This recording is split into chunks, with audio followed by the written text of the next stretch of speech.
You know what? I'm honestly thinking about throwing out two of these chairs. Probably this one and that one because they're just so decrepit. And keeping the one chair, and out of all three, this is probably the better one. And just moving it from station to station as I need it. Because let me tell you, having three chairs in here when you only have one ass is kind of a waste of time. Ooh, anyway guys, how's it going? It's freaking been great here. It's sunny, 13 degrees out. And I spent my whole day inside playing on VR. You probably saw the fishing video. Well, I also discovered you can play Minecraft in VR. And let me tell you, does that ever make you want to puke hard? Anyway guys, gonna let stupid out. We're gonna go out to the garage, do some more moving of stuff around. I want to get the barbecue ready. Tonight's gonna be a cooking video. We're gonna have to move the barbecue, and then we're gonna have to go to the grocery store. I forgot. I think. Let me just check to see if I have the ingredients here. I'm not seeing mayo anywhere. We're gonna have to go to the grocery store. Basically, I did this yesterday. See, for my birthday, Sarah and I were gonna go to the Crown and Beef, which is a burger joint, and we went there last year for my birthday, and that's when I got the I can't remember what the hell the March burger was, but she was just a massive burger. It's freaking awesome too. And the Crown and Beef is notorious for the chef's special burger, which is usually some monstrosity of a beast that tastes fan-damn-tastic. So now that restrictions are being lifted around town and we're about to go into yellow from red, what does that mean? Less restrictions, more people allowed in stores, so on and so forth. I want to go to the Crown and Beef, but I was like, you know what? Why go to the Crown and Beef when you can bring the Crown and Beef to you? So then I got thinking. Last night I did this, and I didn't record it because I wasn't sure of the outcome. So I basically made a gourmet as frig burger, and it was by far the best damn thing I ever shoved in my mouth. Okay, I gotta do some cleaning of the barbecue here and some other stuff. I still have the box for the Frey bill, which is no longer in my possession. I got this Tupperware that I bought for ice fishing. I'm just gonna chuck it over here. We still haven't done anything with the sleigh. We might chuck it up here somewhere. I don't even know if there's room up there. That's why I got you guys periscoping. And I'll look at the footage after and figure it out. You know, if I could find a place to put this ladder, I could probably just put the sleigh where the ladder is. But finding a place on the wall to hang a ladder is not exactly the easiest chore, unless I move a bunch of shit around and I hang it right here. Or just lean it right there. Whatever. Anyway, I'm gonna put you guys down and get this shite moved. Alright guys, we got the barbecue all set up. It's greasier than all hell. But no mice living in it, so that's pretty good. Probably should bang out that tray on the bottom. How bad is it? Oh, that's not too bad. Alright. We're just cooking burgers tonight anyway.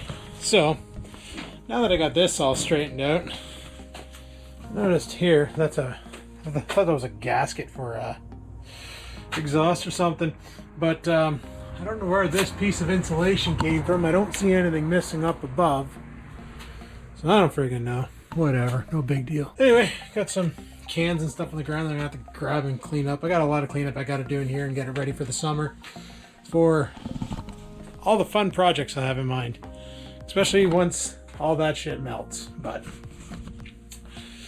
summertime is project time, wintertime is sit around and wait for summer to come. Anyway, I got Oreo out here still. I don't know what he's doing. He's like, he's just being a dog, I guess. And he does that. Yeah, I'm gonna go ahead and close this up because there's no reason to leave it open. We're gonna bring him in the house, bring the dog inside, and head off to the grocery store to get the stuff to make the burger because I ran out of 2 key ingredients yesterday. Go. And I really want to make these burgers again, and this time videotape it because the outcome was awesome. It's pretty bad. All I need is 1 ingredient. I also want to pull the truck up closer because I don't like having it pushed way out where it is. I did that on purpose though because there was a chunk of stubborn snow here that was not melting. So I figured get the truck out of the way, let the sun pound on it, we can finally see our lawn. Just got this bit of snow here. It's supposed to rain this week, so that should help move that along. I could also help it move along by grabbing a shovel and shoveling the shit out of it, but I honestly don't care. And I want to wait for this rain to be done, and then I'm going to desalt the truck. Alright, just going to go over to Freshco. It's just around the corner, so that'll be easy. Okay, bye. Alrighty guys, we got everything we need for the barbecue. I forgot that Freshco stopped carrying bags. They're trying to save the planet, so they basically stopped that, but the problem is, if we go in lockdown again, it prevents you from bringing your own bag in, so don't know exactly what kind of strat that is. Whatever, let's pitter patter, head home and get a barbecue going. Alright guys, we are back home. So these are the burgers that I made. They're covered in pitter patter powder, should be pretty good. And I got some Havarti cheese here that we're gonna melt onto the patties while they're cooking. And no barbecue would be complete without a nice cold one. So let's go ahead and fire up the old Q, because it's been a long time since I've used this, since last year, first barbecue.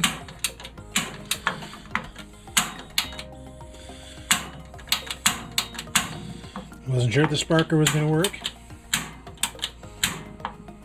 I don't know how much propane I have left in the tank. I know that that one there is about half full from ice fishing.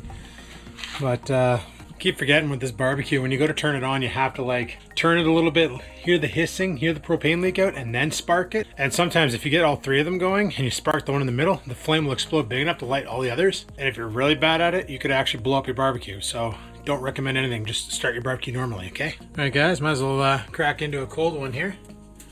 Have a little, oh, beauty plan.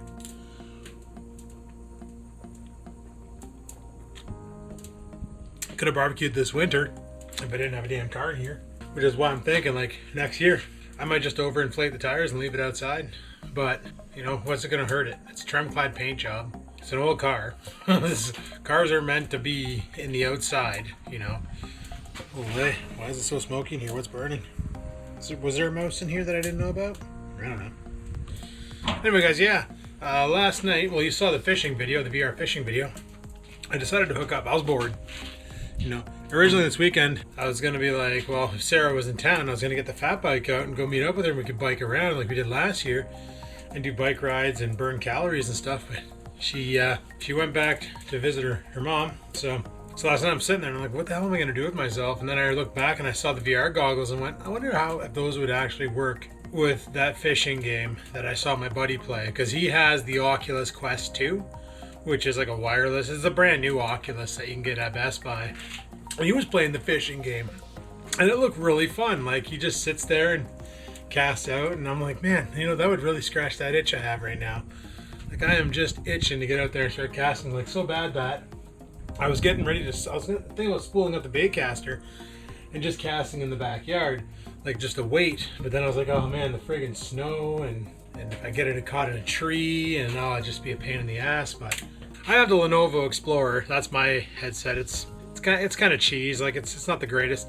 It's got a wire on it, so it's not wireless, and it's reverse tracking. Basically, the handles have all these light bulbs on them, and that's how it knows where they are. But the problem is the moment you get them out of your field of view where the camera can't see them anymore, the camera can't see them anymore. The thing about the Oculus Quest 2 and the old Rifts and Oculus that's nice is the old ones put cameras around the room, so it's always tracking you no matter where you are because the cameras do it. The Quest 2 has cameras on the front. It's always reverse tracking, inside out tracking as well. But it's got cameras on the front and cameras on the back, so it's looking all around your body. That's something my Lenovo Explorer didn't have, and something that I said when I first got it. You know what would be great is if they did that. Anyway, guys, get you a shot of the old BBQ as we fire these delicious homemade turkey patties right onto her.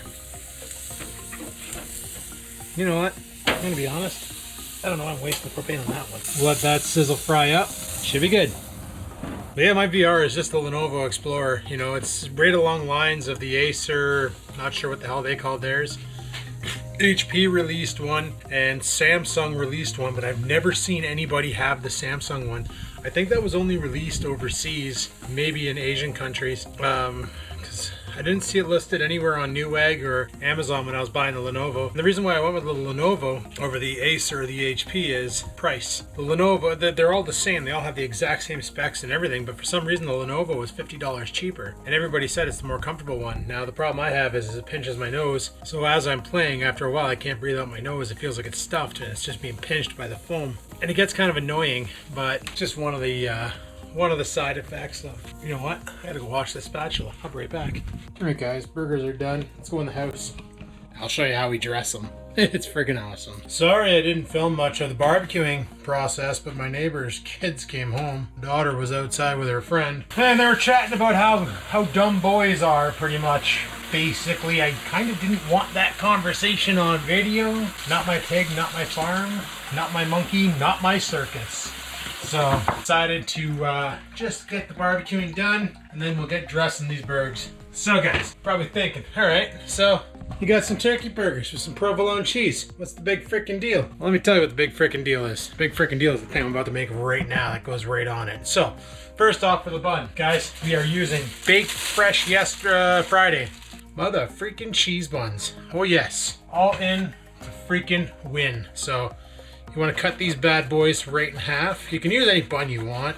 The real thing that makes it more like the Crown and Beaver is the stuff you do to it after. The non-traditional burger stuff. Now, this might be traditional where you are in the US or whatever, because I think in the US they actually do this. I've seen them in the US even do crazier things that I've never heard of, like put onion rings on burgers. So, I'm not saying that's really crazy, that actually sounds kind of good. Something else that would be pretty good is putting pineapple on a burger. I'd like to give that a go. Alrighty, so we got just, you know, your traditional cheeseburger on a bun, nothing fancy. Now, you could throw bacon on there, you could throw whatever the hell you want. However, that's more than enough for me right there, except for this last ingredient, which I'm gonna make right now. Guys, I don't know whoever came up with the idea of putting coleslaw on a burger. Brilliant idea. But an even brillianter idea is making your own coleslaw. Normally coleslaw is just, you know, chopped cabbage. I just buy coleslaw mix because it's already done and it was 97 cents. About the price for a head of cabbage. So we're just gonna put a little bit of this into a bowl. That should be more than ample. I don't know if Oreo likes cabbage or not, but he just gotta be. Normally with coleslaw, you would throw what into it? What would you put in your coleslaw? Normally you put like coleslaw salad dressing, right? Not me, guys. I had to go and pick this up. Hellman's Real Mayonnaise, because this is going in the coleslaw. We don't have your traditional coleslaw shite. So you take this, and this is all the coleslaw I put in it. Not a lot, just enough. Boom, boom, and squeeze. Just load it in there. Just load it in there. Now you're probably thinking, well, is that it? No, guys, we're going one step further. Good old Heinz tomato ketchup. These are all brand new. I ran out of this yesterday too. The only thing I didn't run out of was mustard, because I buy a lot of mustard, because I use a lot of mustard. Take this, your ketchup, take your concoction, and just drive her to it. Beauty. So we got a lot of ketchup, a lot of mayo, and last but not least, you guessed it, I already said it, mother freaking mustard. I just buy the no-name stuff, because you know what? Good enough good stuff. And just like the mayo and the ketchup, just drive her to it. Now you're probably thinking, Adam, that's going to be a disgusting flavor. If you try it, you'll realize it isn't. And now what we're going to do is we're going to take our little concoction here. And we got to mix it all together so all of that cabbage gets blended in with the sauce, and all the sauce gets blended in with the cabbage. And I'll show you the final result once it's blended. All right, guys, so once you're all said and done, you end up with something that looks like this. It looks like a lumpy cheese paste, but the taste is where it gets you. The taste is like something you've never had before. Now, yesterday when I made this, I didn't put the cheese on the burger. I just put burger, this stuff, which I don't even know what to call this here kind of coleslaw. It theoretically is a coleslaw because coleslaw comes back as cabbage in dressing, and what I made is sort of a dressing. But theoretically, ketchup is classified as a dressing, mayonnaise is classified as a dressing, mustard is classified as a dressing. Not a salad dressing. They didn't specify a salad dressing in the description of coleslaw, just a dressing. So that was the perfect amount of coleslaw, because now we got the burgers all dressed up. And guys, the final result for the burger. Now you can put lettuce on this, you can put tomatoes on this, you can put bacon on this, you can do whatever the hell you want. The real reason for this video was for the coleslaw. Look at that. Look at those burgers. Just look at them.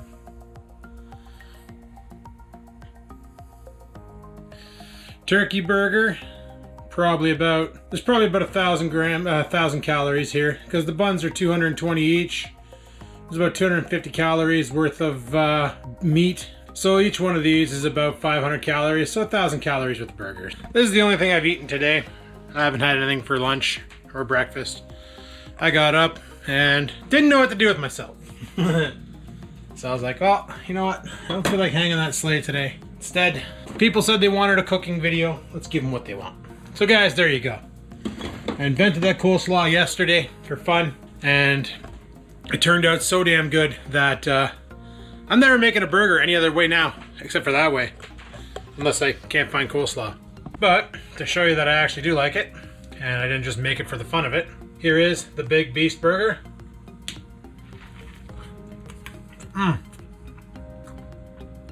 She's messy though. As you can tell, as it's all falling out the ass end. Messy, but the best damn burger I've had in a while. And it'll put the Crown and Beef up there in a battle. I would challenge that burger against their burgers. I think people would like that. Anyway, thanks for watching. Hopefully you enjoyed this video. If you do, hit that like button. Any questions, comments, concerns, down below they go.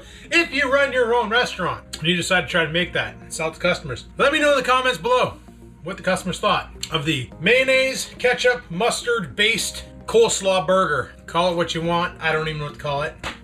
But it's damn tasty. And on Friday when I made this, I actually did it with Frank's Red Hot sauce. That gave it a banger zing that you would not imagine, because I couldn't find my ketchup, so I used Frank's Red Hot instead. And that was amazing too. So, like I said, the crunch factor from the cabbage, plus all three of the condiments, with that turkey burger, A-okay. Anyway guys, thanks for watching. Hopefully you enjoyed today's video. If you did, click that like button. Any questions, comments, concerns, down below they go. And until next time guys, remember, live to win, never give in.